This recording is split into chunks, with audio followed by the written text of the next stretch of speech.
बोलोगी? ठीक है।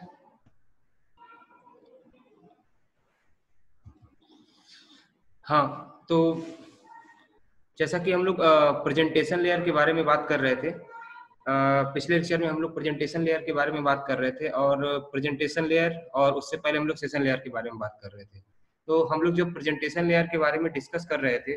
तो हम लोगों ने देखा कि प्रेजेंटेशन लेयर का काम एक काफी मतलब कि इम्पोर्टेंट वर्क है, बिकॉज ऑफ कि जो भी हमारा डाटा जो है वो नेटवर्क में ट्रेवल कर रहा है, ठीक है, तो उसकी फॉर्म कुछ और होती है जो कि नेटवर्क में ट्रेवल करता है, लेकिन एप्लीकेशन पे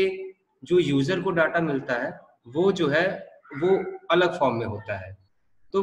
प्रेजेंटेशन लेयर का जो हमारा मोस्ट इम्पॉर्टेंट वर्क है वो वर्क क्या है कि जो भी डाटा जो है वो जो भी डाटा जो नेटवर्क लेयर में ट्रेवल जो मतलब कि नेटवर्क मतलब कि अन्य लेयर्स के थ्रू ट्रेवल करता हुआ जब वो प्रेजेंटेशन लेयर तक पहुंचता है तो प्रेजेंटेशन लेयर फिर उसको कन्वर्ट करता है उस फॉर्म में, वो जो फॉर्म जितने भी यूजर हैं वो आसानी से उसको रीड कर सके, पढ़ सकें, ठीक है। जैसा कि आप लोगों ने अगर प्रेजेंटेशन लेयर में देखा होगा तो ये आपको दो पार्ट दिख रहे होंगे, सिंटैक्स एंड सेमेंटिक। आप लोग सिंटैक्स एंड सेमेंटिक्स, तो आप लोग चूंकि कंपाइलर डिजाइन भी पढ़ रहे हैं और पिछले सेमेस्टर में मैंने आपको पीपीएल भी पढ़ाया था और उसमें भी कंपाइलर के फेजेस को हमने डिस्कस किया था, जिसमें सिंटैक्स और सेमेंटिक ये दो वर्ड हमने यूज किए थे। तो आपने देखा होगा कि आपने इन दोनों फेजों में कि जो सिंटैक्स और जो सेमेंटिक है वो उसका मतलब क्या होता है, ठीक है ना। तो अगर हम देखें, अगर सिंटैक्स की बात करें तो सिंटैक्स एनालाइजर का काम हमारा क्या होता था कि भाई सिंटैक्स को सही फॉर्म में रखना, मतलब क्या है कि कहाँ पे इज होगा, कहाँ पे वाज होगा, मतलब कि कौन सा सिंटैक्स कहाँ पे होगा। और दूसरा सेमेंटिक का मतलब क्या होता है, उसका मीनिंग निकालना, ठीक है ना। तो ये कंपाइलर का मतलब बस ये समझाने के लिए मैं बता रहा हूँ कि सिंटैक्स और सेमेंटिक का मतलब क्या होता है, लेकिन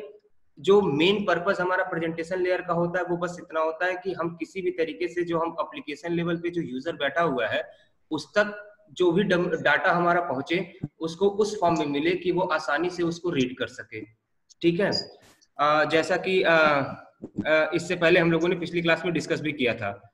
अब इसके अलावा हमने एक चीज और देखी थी सिंटैक्स और इसमें इसके एलिमेंट्स के बारे में प्रेजेंटेशन लेयर के, ठीक है ना। तो प्रेजेंटेशन लेयर के जब हमने एलिमेंट्स के बारे में देखा था तो हमने देखा था कि तीन एलिमेंट्स या ये तीन वर्क हैं जो प्रेजेंटेशन लेयर पे परफॉर्म किए जाते हैं। सबसे पहला तो आपका ट्रांसलेशन है,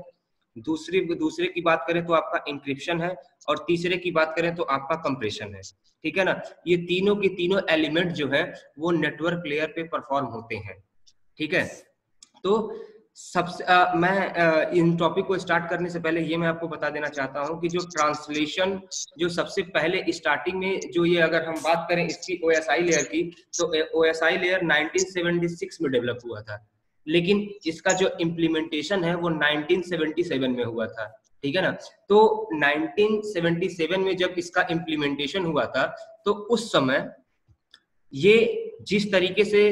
अभी मतलब कि इसमें ट्रांसलेशन, इंक्रिप्शन और कंप्रेशन की ये तीन के तीन एलिमेंट है, जब ये स्टार्टिंग में जब ये इम्प्लीमेंट हुआ था तब भी इसमें इंक्रिप्शन, तब उस समय प्रेजेंट उसमें इंक्रिप्शन का कॉन्सेप्ट नहीं था, क्योंकि उस समय पे इतना साइबर क्राइम आपका इंट्रोड्यूस नहीं हुआ था कि उसकी कि हमें इंक्रिप्शन और डिक्रिप्शन या हमें सिक्योरिटी फीचर्स की जरूरत पड़े। जैसा कि हमें ये भी पता है कि जब हम जैसे कि हम लोग पहले जब डाटा गूगल ब्राउजर पे लॉगिन करते थे और किसी भी चीज को, किसी भी वेबसाइट को एक्सेस करते थे तो हम देखते थे क्या कि वो HTTP, हाँ, स्टार्टिंग में जो ऊपर एड्रेस बार में जो लिख के आता था वो HTTP लिख के आता था, ठीक है, क्योंकि उस समय सिक्योरिटी की उतनी जरूरत नहीं पड़ती थी। लेकिन बाद में जैसे जैसे साइबर क्राइम का एरिया बढ़ा और हमें सिक्योरिटी की जरूरत पड़ी तो उसके बाद से हमने उसमें थोड़ा सा और इम्प्लीमेंट किया और जो हमारा HTTP प्रोटोकॉल था उसको चेंज करके हमने क्या बना दिया, HTTPS, ठीक है ना।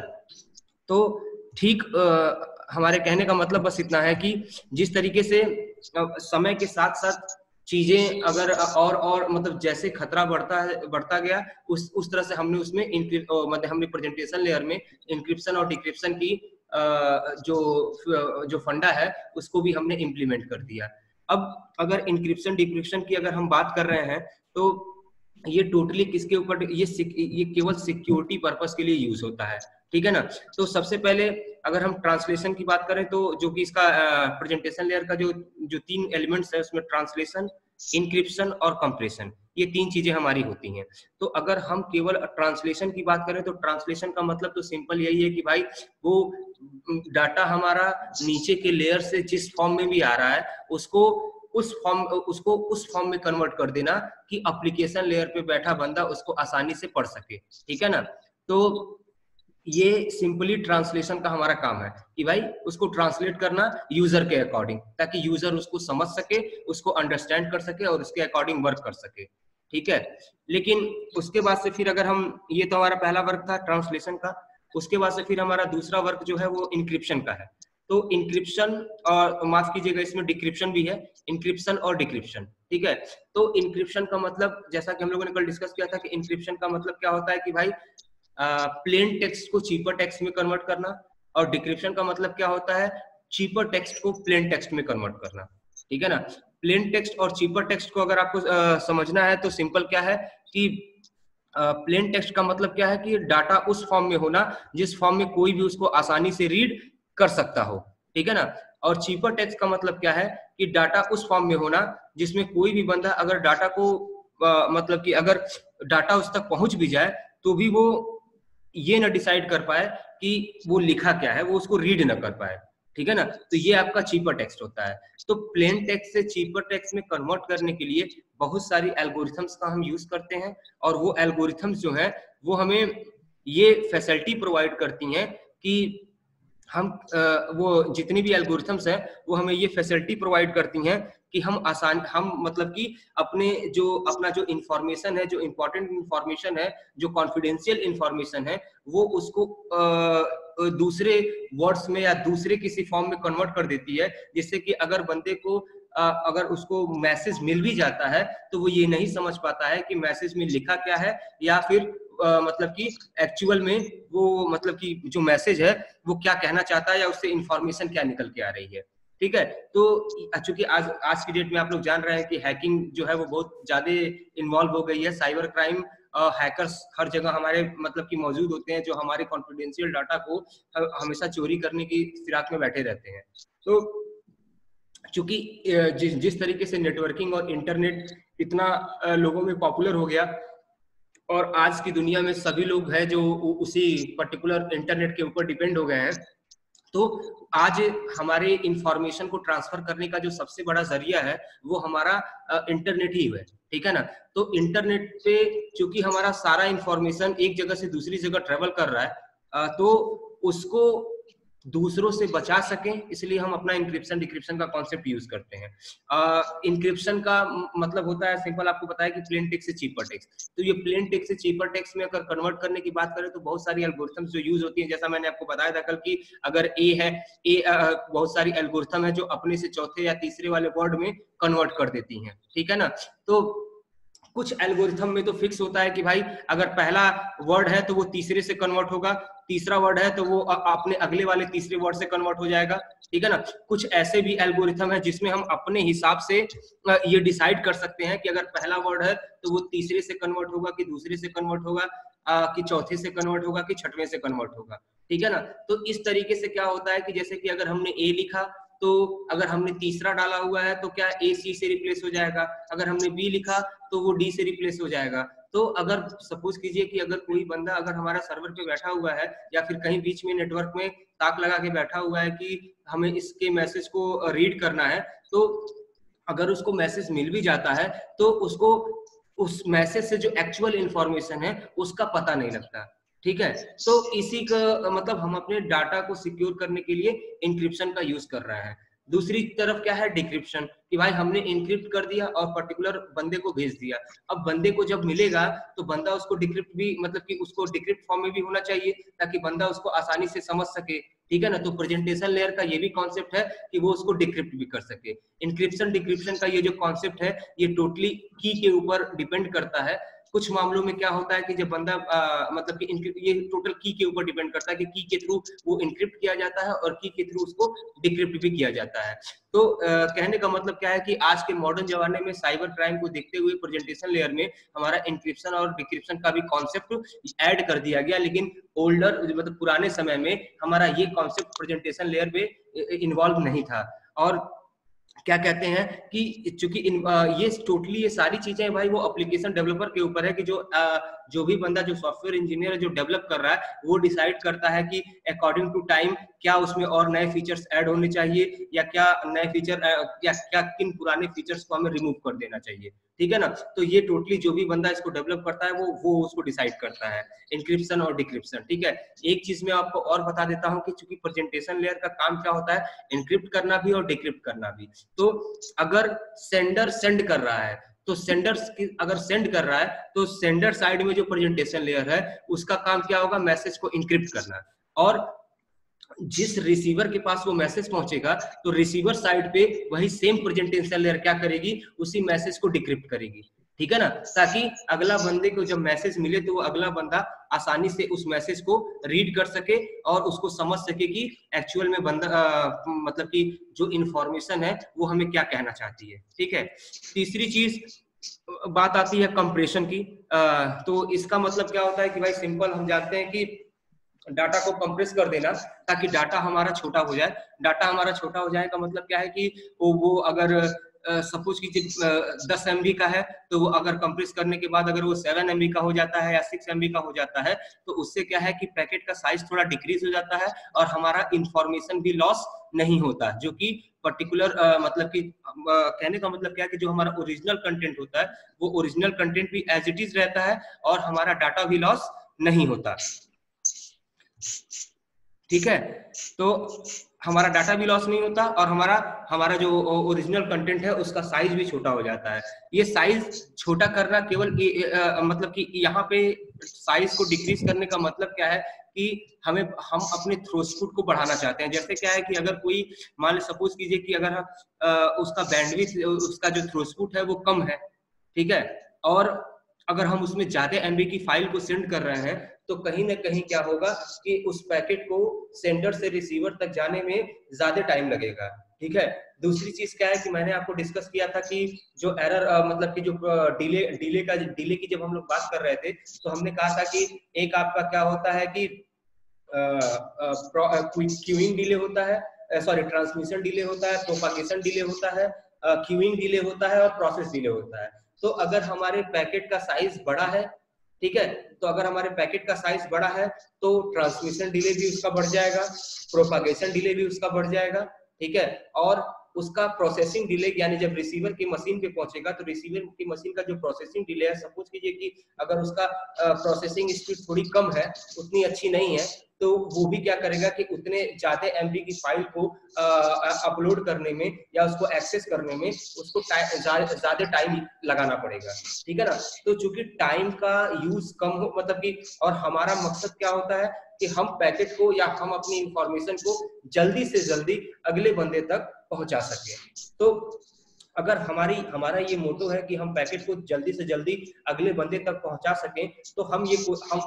तो ये तभी हो सकता है कि जब पैकेट का साइज थोड़ा छोटा हो, ठीक है ना। तो इसीलिए प्रेजेंटेशन लेयर का एक मोस्ट इंपॉर्टेंट काम क्या है, डाटा को कंप्रेस करना ताकि डाटा का साइज थोड़ा कम हो सके और कम इस तरीके से हो कि उसकी जो मतलब कि उसमें जो इंफॉर्मेशन है उसका भी लॉस न हो, ठीक है ना। और साइज थोड़ा कम हो जाने की वजह से वो आसानी से मतलब कि कम समय में एक जगह से दूसरी जगह ट्रेवल करके पहुंच जाएगा। मतलब अगर ओवरऑल अगर इस पूरे कॉन्सेप्ट की बात करें तो प्रेजेंटेशन लेयर में डाटा कंप्रेशन का जो कॉन्सेप्ट है वो इसलिए यूज होता है ताकि पर्टिकुलर बंदा मतलब कि जो पैकेट है वो काफी तेजी से यानी स्पीड के साथ सेंडर से रिसीवर तक पहुंच सके, ठीक है। तो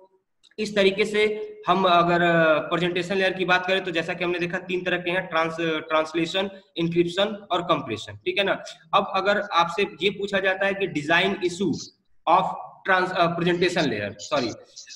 तो अगर डिजाइन अगर देखिए अगर आपको ज्यादा समझने की जरूरत है, देखिए अगर आपको ये सब चीजें नहीं याद रखनी है तो आप ये भी कर सकते हो कि जैसे कि क्या है कि हमें पता है कि ये 3 वर्क जो है वो प्रेजेंटेशन लेयर हमारा परफॉर्म करता है। ठीक है, एक सिंपल सा फंडा आपके दिमाग में आपको याद रखने के लिए, जिससे कि अगर आप ये चीज याद हो तो आप डिजाइन इशू भी आप आराम से उसको एक्सप्लेन कर सकते हैं। और वो ये है कि जैसे कि हमने कहा कि भाई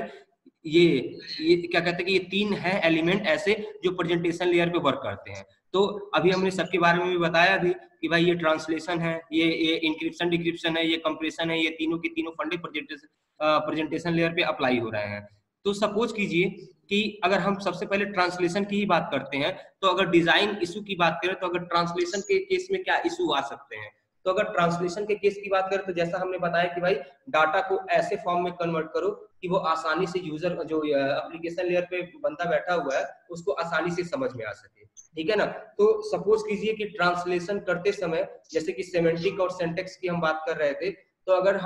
जब हम ट्रांसलेशन कर रहे हैं यानी कि जो भी अलग फॉर्म में जो डेटा है उसको जो हम यूजर के कंपैटिबल उसको कन्वर्ट कर रहे हैं, तो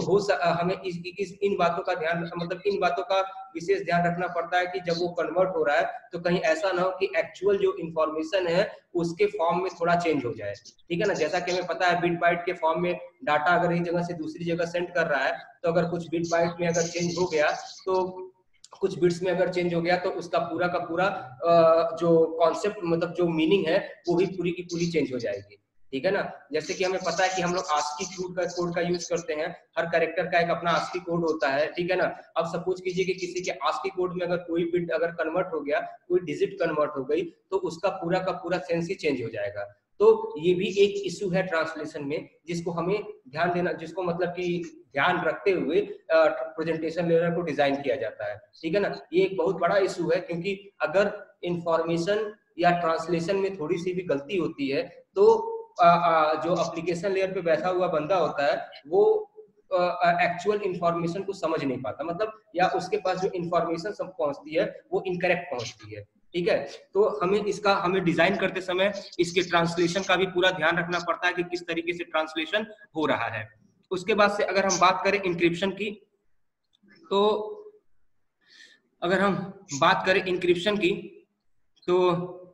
अगर हम बात करें इंक्रिप्शन की तो अगर हम इंक्रिप्शन चूंकि ये पहला इशू था ट्रांसलेशन इशू, ठीक है ना, तो अगर ट्रांसलेशन इशू की बात करें तो ट्रांसलेशन इशू का हमने बताया। और हाँ, ट्रांसलेशन इशू में एक प्रॉब्लम और होती है कि जैसे क्या होता है कि सपोज कीजिए कि मैंने सेंडर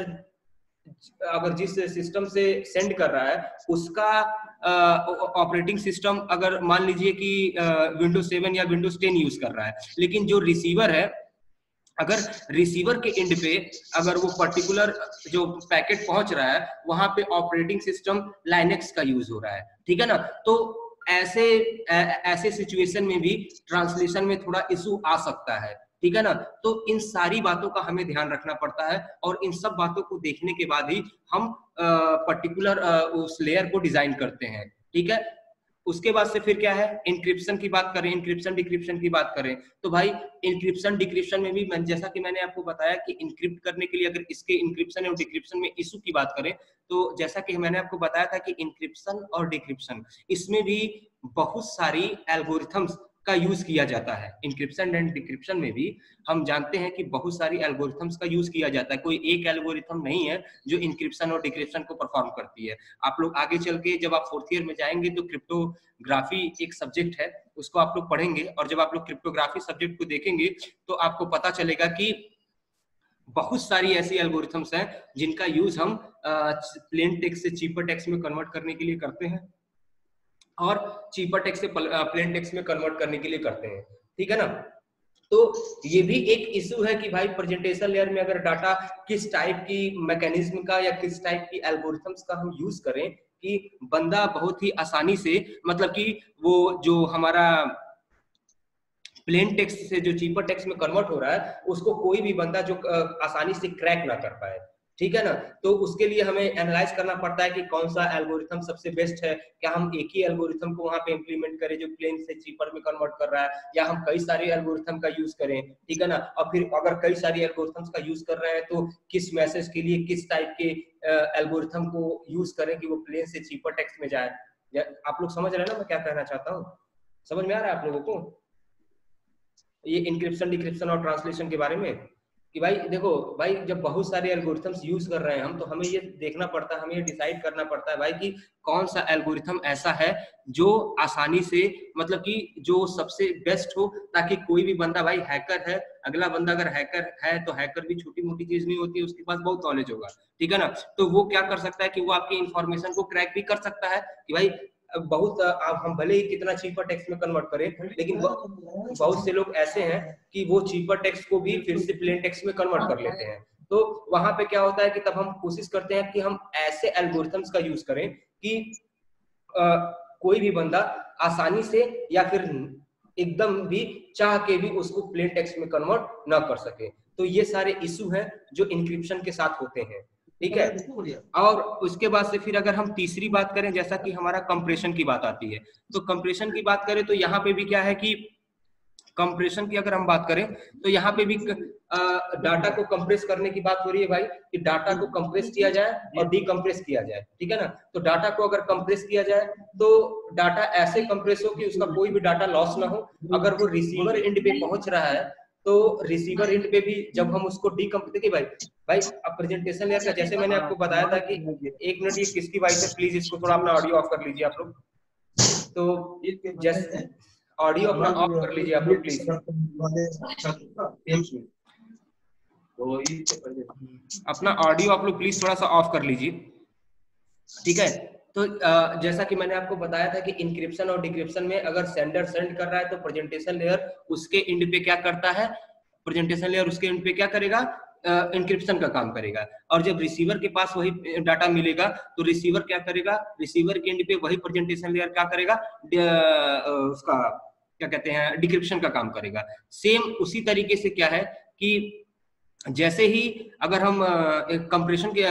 डाटा को कंप्रेस करने की बात करते हैं, तो सेंडर अगर डाटा को सेंड कर रहा है तो प्रेजेंटेशन लेयर क्या करता है, डाटा को कंप्रेस कर देता है। और जब रिसीवर के पास डाटा पहुंचता है तो प्रेजेंटेशन लेयर जो क्या करता है, उस डाटा को डीकंप्रेस कर देता है। तो यहाँ पे जो इशू है या यहाँ पे जो दिक्कतें आ सकती हैं वो ये हो सकती हैं कि क्या, कि अगर भाई प्रेजेंटेशन लेयर पे डाटा को अगर कंप्रेस किया जा रहा है सेंडर साइड पे, तो जब वो रिसीवर साइड पे पहुंचे और जब हम उसको डीकंप्रेस करें तो डाटा जो है हमारा एज इट इज उसी फॉर्म में मिल जाए, ताकि अगले बंदे को कोई भी दिक्कत ना हो, मतलब कि उसको ओरिजिनल डाटा मिले, ठीक है ना। कभी कभी क्या होता है कि कंप्रेस करते समय फाइल का साइज तो छोटा हो जाता है, लेकिन कुछ डाटा जो है वो लॉस भी हो जाता है, ठीक है ना। तो ऐसा ना हो, इसका भी हमें ध्यान देना पड़ता है, ठीक है ना। तो इस तरीके से जो मैंने आपको बताया था कि यही जो प्रेजेंटेशन लेयर के ये 3 फंक्शन है, ठीक है ना। तो जो कि यही 3 काम है उनका प्रेजेंटेशन लेयर का, तो जो प्रॉब्लम भी आएगी वो इसी 3 काम में आएगी, ठीक है ना। तो जब भी हम डिजाइन करते हैं या सॉफ्टवेयर डेवलप इसको बनाने की कोशिश करते हैं, तो इन सारी चीजों का विशेष ध्यान देते हैं, हर चीज को बारीक से पहले मतलब कि देखते हैं। भाई अगर हम बात करें तो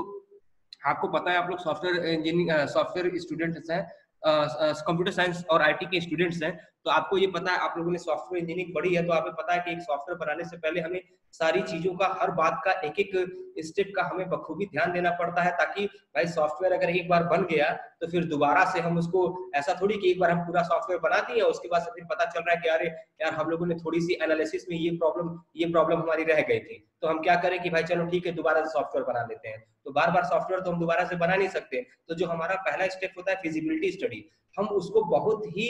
बारीक तरीके से उसको एनालिसिस करते हैं, क्योंकि एक बार अगर फिजिबिलिटी स्टडी में आपसे गलती हो गई,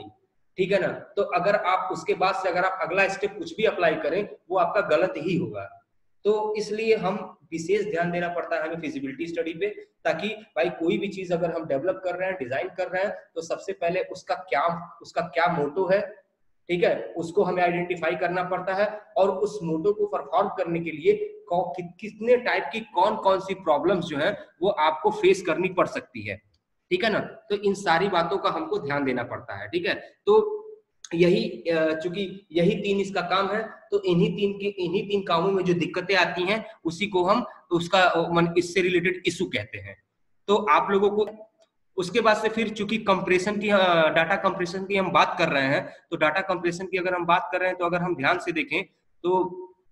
आइए हम देखते हैं कंप्रेशन के बारे में, डाटा कंप्रेशन के बारे में। तो डाटा कंप्रेशन टेक्निक के बारे में हम थोड़ा डिस्कस कर लेते हैं कि वास्तव में डाटा कंप्रेशन टेक्निक होती क्या है। ठीक है ना। तो वैसे तो आप लोग अच्छी तरीके से जानते हैं भाई कि हम लोग डाटा को कंप्रेस करते हैं, जिप फाइल में डाल देते हैं तो उसका साइज थोड़ा लो हो जाता है, ठीक है ना। तो आप जानते हैं, लेकिन आइए चलिए हम थोड़ा सा डिस्कस कर लेते हैं। तो जैसा कि इसमें लिखा हुआ है कि data compression deal with encoding information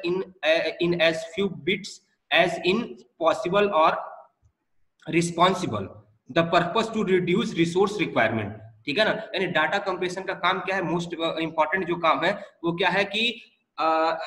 मतलब रिसोर्स की रिक्वायरमेंट को रिड्यूस करना। मतलब जैसे इसमें तीन चीजें लिखी हुई हैं, एक परमानेंट स्टोरेज है, एक ट्रांसमिशन है और एक प्रोसेसिंग है। तो डाटा कंप्रेशन जो है वो इन तीनों चीजों को इफेक्ट करता है, ठीक है ना। इन तीनों चीजों को डाटा कंप्रेशन जो है वो आपका इफेक्ट करता है। तो अगर हम बात करें परमानेंट स्टोरेज की, तो जैसा कि हमें पता है कि सबके लैपटॉप में एक परमानेंट स्टोरेज होता है या फिर आप लोग एक्सटर्नल स्टोरेज डिवाइस का यूज करते हैं। तो अगर आप लोग बिना डाटा को कंप्रेस किए अगर हम उसमें स्टोर करते हैं तो क्या होता है कि भाई अगर सपोज कीजिए कि कोई फाइल 10 MB का है, अगर हम उसको 7 MB में अगर हम उसको कंप्रेस कर लेते हैं तो कहीं ना कहीं वो आपके मेमोरी के स्पेस को कम यूज कर मतलब बचाता है, ठीक है ना। अगर आप डाटा को बिना कंप्रेस किए अगर सारी चीजें अगर आप उसमें मतलब कि भरते जाएंगे या डालते जाएंगे तो क्या होगा कि आपकी मेमोरी जल्दी भर जाएगी, ठीक है ना। लेकिन अगर आप वही चीज क्या है कि अगर आप डाटा को कंप्रेस करके अगर मेमोरी में स्टोर करते हैं तो उस केस में आपकी मेमोरी में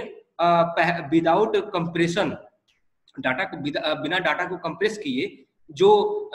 जितनी फाइल हम डाल सकते हैं अगर हम कंप्रेस कर दें तो कहीं ना कहीं हम उससे ज्यादा फाइल उस पर्टिकुलर उसी स्टोरेज में हम डाल सकते हैं या उसको स्टोर करके रख सकते हैं। तो इस तरीके से क्या है कि वो डाटा कंप्रेशन जो परमानेंट स्टोरेज को भी आपके इफेक्ट करता है। दूसरी चीज क्या है, ट्रांसमिशन, बैंडविड्थ और टाइम। जैसा कि मैंने आपको बताया था जो प्रेजेंटेशन लेयर का एक काम है, क्या जो कंप्रेशन का मेन काम क्या है कि भाई जब डाटा एक जगह से दूसरी जगह ट्रेवल कर रहा है और उसका साइज अगर कम है, ठीक है ना, अगर ज्यादा है तो उसको ज्यादा बैंडविड्थ यूज होगी, उसका थ्रूपुट अगर लो है तो उसको बहुत ज्यादा टाइम लगेगा एक एंड से दूसरे एंड में पहुंचने में। तो अगर भाई हमें पता है कि भाई उसकी बैंडविड्थ कम है या उसको ज्यादा टाइम लगेगा तो उस केस में हम क्या कर सकते हैं भाई कि हम डाटा को कंप्रेस करके अगर हम सेंड करें तो वो जरूर एक जगह से दूसरी जगह ट्रेवल करने में उसकी स्पीड इंक्रीज हो जाएगी और वो कम समय में यूजर तक रिसीवर तक पहुंच जाएगा। तीसरा क्या है, प्रोसेसिंग की। प्रोसेसिंग का मतलब क्या है, मेन मेमोरी, कैश मेमोरी, ये इसका एग्जांपल लिखा हुआ है। तो जैसा कि मैंने आपको बताया था प्रोसेसिंग स्पीड, प्रोसेसिंग डिले, तो वो मशीन के ऊपर डिपेंड करती है भाई। हर मशीन की अपनी अपनी कैपेबिलिटी होती है और उसके अकॉर्डिंग उसका प्रोसेसिंग स्पीड बढ़ भी सकता है, घट भी सकता है। तो अगर डाटा का साइज ज्यादा है तो भाई वो उसको पर्टिकुलर डाटा को प्रोसेस करने में मशीन को टाइम ज्यादा लगेगा, और अगर डाटा का साइज कम है तो उस डाटा को क्या कहते हैं उस डाटा को क्या कहते हैं वो प्रोसेस करने में उसका टाइम आपको कम लगेगा, ठीक है ना। तो इस तरीके से जो हमारा डाटा कंप्रेशन है वो इन तीनों को मतलब कि इन तीनों को क्या करता है, प्रभावित करता है या फिर क्या इफेक्ट करता है, ठीक है ना। तो डाटा कंप्रेशन चूंकि आज की डेट में मेमोरी का भी अपना इम्पोर्टेंट है, तो हम कोशिश यही करते हैं कि हम कम मेमोरी में ज्यादा से ज्यादा इंफॉर्मेशन को रख सके, उसके लिए हम डाटा कंप्रेशन टेक्निक का यूज करते हैं, ठीक है। उसके बाद से अगर हम थोड़ा सा और नीचे आए तो हम क्या देखते हैं कि भाई कंप्रेशन और डिकम्प्रेशन, इसको तो आपको पता ही होगा कि भाई कंप्रेशन का मतलब क्या है, is the process of transforming the original data into compressed data, and decompression का मतलब क्या है, is the receiver process of recovering the original data from the compressed data, ठीक है ना। मतलब कि भाई रिसीवर जो है मतलब कि सेंडर अगर सेंड कर रहा है तो डाटा को कंप्रेस करके सेंड करेगा, और रिसीवर अगर उसको रिसीव कर रहा है तो वो उसको डिकम्प्रेस करके रिसीव करेगा। तो अब अगर बात करें कंप्रेशन की तो दो टेक्निक जो है वो यूज होती हैं डाटा कंप्रेशन में, ठीक है ना। तो अगर हम उस दो टेक्निक्स की बात करें तो वो दो टेक्निक्स कौन कौन सी हैं, अगर हम ध्यान से देखें तो जैसा कि आप लोग जानते भी होंगे, ये आपको दिख रहा होगा, लॉसी कंप्रेशन और लॉसलेस कंप्रेशन। तो लॉसी कंप्रेशन और लॉसलेस कंप्रेशन, ये दो टाइप की टेक्निक का हम यूज करते हैं, ठीक है। और ऐसा नहीं है कि अगर हम कहें कि दोनों में से कौन सा बेटर है, दोनों अपनी जगह पे सही है, क्योंकि अगर इनको बनाया गया है तो कुछ बातों को ध्यान में रख के बनाया गया होगा, ठीक है। तो आइए देखते हैं कि दोनों के बीच में क्या डिफरेंस है और इनको किस लिए डेवलप किया गया है। तो अगर हम बात करें लॉसी कंप्रेशन की, किसकी बात करते हैं, लॉसी कंप्रेशन की, तो हम देख रहे हैं क्या कि जो लॉसी कंप्रेशन है वो इसमें अगर हम पहले इसको थोड़ा पढ़ के देखते हैं कि throws away some information, the data produce by decompression is similar but not an exact copy of the original. तो इसका मतलब क्या है कि भाई डाटा को हम कंप्रेस करते हैं तो उसमें क्या करते हैं कि हम कुछ पार्ट को हटा देते हैं, ठीक है ना, जिससे कि क्या है कि वो मतलब कि छोटा हो जाता है। लेकिन ध्यान देने वाली बात क्या है कि इसमें जो है कि जो ओरिजिनल इंफॉर्मेशन होती है वो सेम ओरिजिनल इंफॉर्मेशन जो है वो रिसीवर तक नहीं सेंड होती, ठीक है ना, उसमें सेम ओरिजिनल इंफॉर्मेशन रिसीवर तक सेंड नहीं होती है। जब वो रिसीवर को मिलता है तो उसमें जरूर कुछ पार्ट जो है वो मिसिंग होता है, लेकिन कुछ पार्ट मिसिंग होने का मतलब ये नहीं है कि डाटा जो है वो एकदम मतलब कि बेकार हो जाता है या फिर रिसीवर को यूज करने के लायक नहीं होता, ऐसा कुछ नहीं है। उसमें बस उस अनवांटेड अनएक्सेप्टेबल, जैसे कि यहाँ लिखा हुआ है देखिए removes unessential information such as noise and undetectable details, ठीक है ना, ये इस तरह की इंफॉर्मेशन और चीजों को मतलब डिटेक्ट मतलब कि रिमूव करता है, जिससे कि बहुत ज्यादा डाटा पे मतलब कि प्रभाव नहीं पड़ता, हाँ, लेकिन थोड़ी क्वालिटी उसकी डिक्रीज हो जाती है। जैसे कि क्या है कि अगर ओरिजिनल आपको एकदम मतलब बहुत क्लियर है तो अगर लॉसी कंप्रेशन का यूज करके अगर हम डाटा को सेंड कर रहे हैं तो वहां पे थोड़ी सी क्वालिटी उसकी डिक्रीज हो जाती है, ठीक है ना। तो लेकिन ये भी इफेक्टिव है किसके लिए कि अगर आप इमेज, वीडियो, ऑडियो इन सब टाइप की चीजों को अगर आप सेंड कर रहे हैं तो उसके लिए ये लॉसी कंप्रेशन सही है, ठीक है ना, क्योंकि वहां पे इतनी रिक्वायरमेंट नहीं होती है, चल जाता है ये, ओके। लेकिन अगर हम बात करें लॉसलेस कंप्रेशन की, तो जैसा कि अगर लॉसलेस कंप्रेशन की बात करें तो यहाँ सेम क्या है कि भाई ये इसका जस्ट अपोजिट है। इसमें क्या था कि कुछ चीजों को वो रिमूव कर देता है, लेकिन यहाँ क्या है कि the data produce by decompression is an exact copy of the original data, यानी कि यहाँ पे क्या है कि कोई भी इंफॉर्मेशन को हटाया या रिमूव नहीं किया जाता। यहाँ पे जो जिस तरीके से ओरिजिनल डाटा होता है सेंडर साइड में, सेम जब रिसीवर उसको डीकम्प्रेस करता है तो सेम वही ओरिजिनल डाटा जो है रिसीवर को मिलता है, ठीक है ना। लेकिन यहाँ पे भी कंप्रेशन होता है, कुछ मैथमेटिकल फंक्शन का और इक्वेशंस का यूज करके हम डाटा को कंप्रेस कर देते हैं, जिससे कि उसका साइज थोड़ा डिक्रीज हो जाता है, ठीक है ना। तो ये जो है आपका प्रेजेंटेशन लेयर के ये 3 पार्ट्स से क्या कहते हैं, ट्रांसलेशन, आपका इंक्रिप्शन, डिक्रिप्शन और कंप्रेशन, डाटा कंप्रेशन, ठीक है ना। और अगर कंप्रेशन की बात करें तो हमने कंप्रेशन के अंदर देखा था कि 2 तरीके हैं, यही लॉसलेस और लॉसी। तो हम ये कह सकते हैं कि ये अच्छा है, लेकिन ऐसा हम इसको खराब भी नहीं कह सकते क्योंकि दोनों का अपना अपना यूज है, ठीक है ना। और अलग अलग जगहों पे इनका यूज किया जाता है। कहीं कहीं पे वीडियो ऑडियो अगर हम भेज रहे हैं तो उनमें हमें बहुत ज्यादा अच्छी क्वालिटी की जरूरत अगर नहीं महसूस होती है तो हम लॉसलेस कंप्रेशन का यूज कर लॉसी कंप्रेशन का यूज करके हम उसको सेट कर देते हैं, ठीक है ना। और अगर मेन मोटो की बात करें तो इसका मेन मोटो यही है कि भाई जो इस सेंड करने की, जो ट्रेवल करने की स्पीड है पर्टिकुलर पैकेट की या इंफॉर्मेशन की, उसको हम बढ़ा सकें, ठीक है ना। तो यही आज का आपका